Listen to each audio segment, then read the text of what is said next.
Aufwieslung braucht der Mënsch. Natierlech wees ëmmer wat den huet, an net wees nie wat de krit.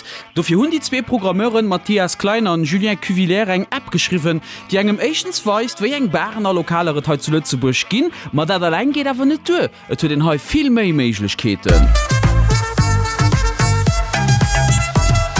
Bien sûr, donc en fait on a sur notre application The Bar Corner une centaine de bars à Luxembourg qui sont référencés en fonction de votre localisation, donc du plus près au plus loin de vous.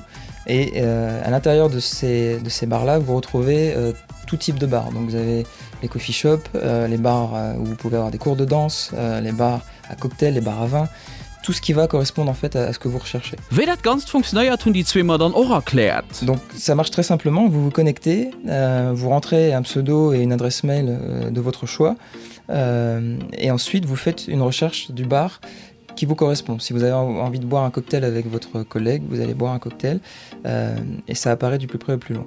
Voilà. Ensuite on propose aussi des événements. Ces événements-là sont mis en avant par les bars eux-mêmes, et donc là aussi en fonction de votre envie. Par exemple, si vous voulez voir un concert dans un bar, vous avez la possibilité d'aller voir ce concert.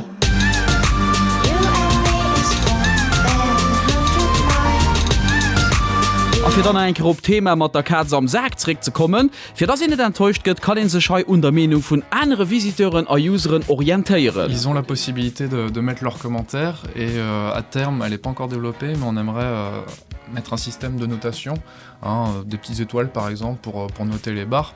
Mais actuellement, c'est surtout les commentaires et le fait de pouvoir partager le bar qui plaît le plus. D'app The Bar Corner ass disponibel am Google Play an och am App Store.